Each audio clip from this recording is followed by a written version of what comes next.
আপনি কোনো টেনশন করেন না, আপনি যে ঠিকানা দিচ্ছেন ওই ঠিকানায় যাই ফাটুমু। খালি কি ফাটুমু, এলাকা পুরো তস করে ফেলাম। ঠিক আছে স্যার, যাই স্যার। অনেক দূর যাইতে হইব, গতিটা আরো বাড়িয়ে দিই। বাপরে, গতির ঠেলাই তো চোখে কিছু দেখতেছি না, চশমাটা পরে বই। কাগজ তুইরে গেল। হাই হাই, যে লোকেশনে যে আমার ফুটন লাগবো ওই ঠিকানাটা তো কাগজে লেখা ছিল, লোকেশনটা তো মুখস্থ করি নাই। কাম সারছে, কি করি এখন তো ব্যাগ গিয়েও দিয়া পারো না। আমার তো কোনো না কোনো জায়গায় যে ফুটনই লাগবো। কি করি কই পুরি। ওই তো সবুজ শ্যামল একটা দেশ দেখা যাইতেছে।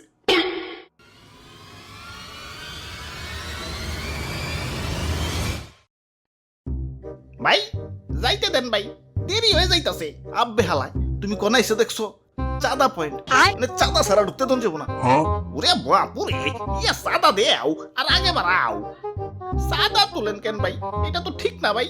এত কথা না কয়ে চাঁদা দিয়ে বিদায় হও, পিছে সিরিয়াল লাগছে দেখো না।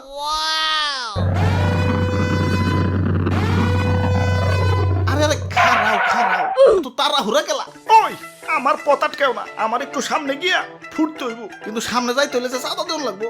এই চাঁদা হবাই চাঁদা, এই রাস্তা দিয়ে যেই যাইবো তারই চাঁদা দিতে হইব। দেন আপনার চাঁদা দাদা 150 টাকা।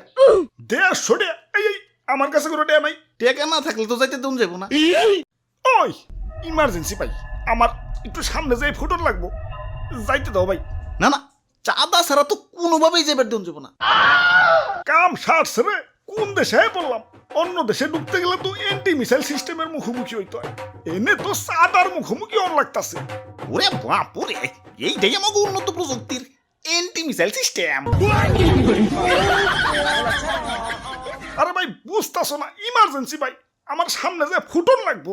বিশ্বাস করো ভাই, আমি তোমাকে দেশে ঢুকতাম না ভাই, খালি যে টার্গেটে যে আমার ফুটন লাগবো ওই ঠিকানাটাই হারিয়ে ফেলাইছে। এখন এটাই আমার জীবন, লঞ্চ করার পর আমার ফুটনই লাগবো, যাইতে দাও ভাই। যাও, না করছে কেরা? চাঁদা দিয়ে জেনে মনে হয় হেনে যায় ফুটোগা।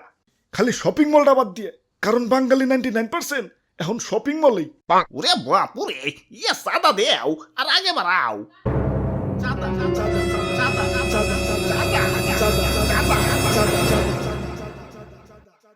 আরে ধর, এই তখন মানুষের জ্বালায় কোথাও শান্তি পাইতাছি না। একে তো আমার জায়গায় জায়গায় ফুটিয়া ফাটিয়া দুনিয়া জুড়ে একটা গ্যাঞ্জাম বাজিয়ে দিছে, তার উপরে তোরা চাঁদাবাজিতে রাস্তা আটকে বই রইছস। ওই তোরা কি দুনিয়াটার একটু গুছিয়ে গেছে সুন্দর রাখতে পারস না? দুনিয়াটা তো তগই নাকি, তোরাই তো থাকোস, একটু মিলামিশা থাকুন যায় না?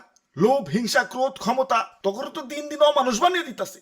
আরে আমার ভাবতে অবাক লাগে, এই মানুষ আমারে বানাইছে ওগো নিজে কই ধ্বংস করার জন্য। কিছু মানুষের রাজনৈতিক ঝগড়া আর ক্ষমতার লোভ শাস্তি দিচ্ছে সারা দুনিয়ার নিরীহ মানুষদের। আমি যখন আকাশে উঠি, নিচে দেখি বাচ্চারা খেলছে। আরে আরে এদের স্বপ্ন ভাঙার জন্যই কি আমি তৈরি? এই সুন্দর পৃথিবীটা তো শুধু রাজনীতিবিদদের জন্য না, এটা সবার। এখানে শান্তিতে বেঁচে থাকার অধিকার সবার। শান্তি বাদ দিয়ে অশান্তি কেন করস তোরা? তোরা মানুষ না, তোরা সবাই অমানুষ হয়ে গেছস। তোরা যদি মানুষই হইতি, মানুষ হয়ে মানুষ পারতে পারতি না। তোরা সেদিনই মানুষ হবি যেদিন আমাকে বানানো বাদ দিয়া পৃথিবীটাকে সুন্দর বানানোর চেষ্টা করবি।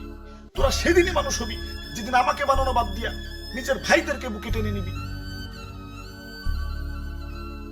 আরে এত কথা কিসের? ইনি কি সিনেমা দেখতে বইছি?